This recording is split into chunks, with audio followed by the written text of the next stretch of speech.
நல்ல சினிமாக்களை நேசிக்கிற கொண்டாடுற எல்லா நெஞ்சங்களுக்கும் வணக்கம். இந்த வீடியோவில் நம்ம பார்க்க போகிறது அறிமுக இயக்குனர் ஆர்.பி. பாலா டைரக்ஷனில் பரத் மற்றும் வாணி போஜன் நடிச்சிருக்கிற லவ் திரைப்படத்தோட விமர்சனம். இந்த படத்தோட கதை என்னன்னா, படத்தோட முதல் சீனில் ஹீரோ அஜயும் ஹீரோயின் திவ்யாவும் அரேஞ்ச் மேரேஜ் பண்ணிக்கிறதுக்காக முதல்ல ஒரு காஃபி ஷாப்பில் சந்திக்கிறாங்க. ஹீரோயின் திவ்யா தன்னோட அப்பாவோட பிஸ்னஸை பார்த்துக்கிறாங்க. ஹீரோ அஜய் ஒரு பிஸ்னஸ் பண்ணி அதில் ஃபெயிலியர் ஆகிட்டதால தற்காலிகமாக எந்த பிஸ்னஸும் பண்ணாமல் எந்த ஒரு வேலைக்கும் போகாமல் இருக்காரு.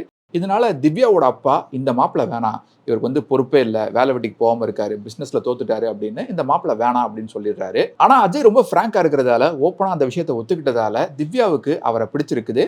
தன்னோட அப்பாவை கன்வின்ஸ் பண்ணி அவரே கல்யாணம் பண்ணிக்கிறாங்க. ரெண்டு பேரும் ஒருத்தர் ரொம்பவே நேசிக்கிறாங்க.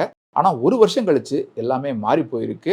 ரெண்டு பேருக்கும் இடையில ஒரு பெரிய விரிசல் ஏற்பட்டிருக்கு. ஒரு நாள் இவங்க ரெண்டு பேருக்குள்ளேயும் ஒரு விவாதம் ஏற்பட்டு அது ஒரு மிகப்பெரிய சண்டையா வெடிச்சு அஜய் திவ்யாவை அடிக்க போய் அவங்க சவத்துல மோதி இறந்துடுறாங்க.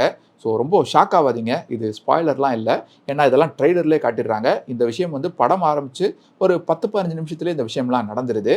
ஸோ அதுக்கப்புறம் என்னாச்சு, தன்னோட மனைவி இறந்த பின்னால ஹீரோ என்ன பண்றாரு, அதுக்கப்புறம் என்னாச்சு அப்படிங்கிறது தான் இந்த லவ் படத்தோட கதை. இந்த படம் 2020ஆம் ஆண்டு மலையாளத்தில் ரிலீஸ் ஆன லவ் படத்தோட அஃபிஷியல் ரீமேக். இதுக்கு முன்னால அனுராகா கருக்கின் வெள்ளம், உண்டா, போன வருஷம் ரிலீஸ் ஆன தள்ளுமாலா உட்பட நிறைய நல்ல படங்களை கொடுத்த காலித் ரஹ்மான் தான் இந்த படத்தை எடுத்திருந்தாரு.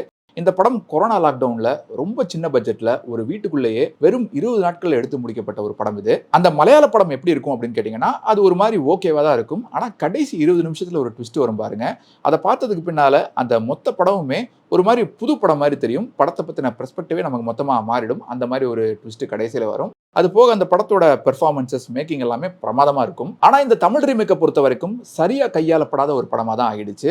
இந்த படத்தோட முதல் 15 நிமிஷம் மட்டும் நல்லா இருக்கு. ஆனா அதுக்கப்புறம் அந்த கொலை நடந்த பின்னால இந்த படத்துல எதுவுமே சுவாரஸ்யமா இல்லை. அந்த ஒரே ஒரு கிளைமேக்ஸ் ட்விஸ்ட்டை மட்டும் நம்பி ரொம்ப ஜவ்வா இழுத்து எடுக்கப்பட்ட ஒரு ஷார்ட் ஃபிலிம் மாதிரி தான் ஆயிடுச்சு. இந்த படத்தோட பிளஸ் பாயிண்ட்ஸ் என்னன்னா, நான் ஏற்கனவே சொன்ன மாதிரி இந்த படத்தோட முதல் 15-20 நிமிஷம் நல்லா இருக்கு. அதை தாண்டி இந்த படத்துல வரக்கூடிய ஒரே ஒரு உருப்படியான சீன் எதுன்னா, ராதாரவி அவர்கள் வரக்கூடிய ஒரு சீன் தான். அந்த சீன் நல்லா இருந்தது. ராதாரவி எவ்வளவு திறமையான நடிகர் அப்படிங்கிறதுக்கு படத்துல அவர் ஸ்கிரீன்ல வராமலே போன் கால்ல வெறும் வாய்ஸா மட்டும் வரக்கூடிய அந்த சில காட்சிகளே சாட்சி. பரத் மற்றும் வாணி போஜன் ரெண்டு பேருமே டீசென்டான ஒரு பெர்ஃபார்மன்ஸை கொடுத்திருக்காங்க. குறிப்பா வாணி போஜன் ஆரம்பத்தில் வரக்கூடிய அந்த ஆர்குமெண்ட் சீன்ல ரொம்பவே அருமையா நடிச்சிருக்காங்க. அப்படி ஒரு சீன்ல எந்த வசனங்களுமே இல்லாம எமோட் பண்றது அப்படிங்கிறது கொஞ்சம் கஷ்டமான விஷயம் தான். அதை வாணி போஜன் சிறப்பாகவே பண்ணியிருக்காங்க. அண்ட் இதை தவிர பி.ஜி. முத்தையா அவர்களுடைய சினிமோட்டோகிராஃபியும் நல்லா இருந்தது. இந்த படத்தோட குறைகள் என்னன்னா, இந்த படத்தோட முதல் மிகப்பெரிய மைனஸ் இந்த படத்தோட ஸ்கிரீன் பிளே. ஹீரோ தவறுதலா அடிக்க போய் அவரோட மனைவி இறந்து போயிடுறாங்க. அடுத்தவர் என்ன பண்ண போறாரு, போலீஸ் கிட்ட மாட்டிப்பாரா, இந்த பிரச்சனையிலிருந்து தப்பிக்க போறாரா இல்லையா அப்படிங்கிறத பத்தி அதை கொண்டு போகக்கூடிய ஒரு கதை இது. ஆனா இப்பேற்பட்ட பரபரப்பான ஒரு கதையை வச்சுக்கிட்டு துளி கூட விறுவிறுப்பே இல்லாம ஏதோ தேமேன்னு தான் மொத்த படமே கொண்டு போயிருக்காங்க. இன்டர்வல் சமயத்தில் ரொம்ப பரபரப்பாக ஏதோ ஒரு விஷயங்கிற மாதிரி காட்டுறாங்க. ஆனால் அதுவே உப்பு சப்பே இல்லாமல் தான் இருந்தது. அதுவும் இன்டர்வலுக்கு அப்புறமா அந்த சீனை ஆடியன்ஸை சீட் பண்ணுற மாதிரி தான் முடிச்சிருக்காங்க. இந்த படம் சுவாரஸ்யமாக இல்லை அப்படிங்கிறது வேற விஷயம். ஆனால் ஹீரோவோட ஃப்ரெண்டு கேரக்டர் ஒருத்தர் கிட்டத்தட்ட 1 மணி நேரம் இந்த படம் முழுக்க வர்றாரு. இந்த படம் 2 மணி நேரம் ஓடுதுன்னா பாதி நேரம் அவர் தான் இந்த படத்தில் இருக்காரு. அந்த ஹீரோ கேரக்டர் பண்ற விஷயங்கள், அவர் பேசுற விஷயங்கள்லாம் பார்த்தீங்கன்னா, ஹீரோவுக்கு காண்டாகுதோ இல்லையோ படம் பார்க்குற நமக்கு செம்மையா காண்டாகுது.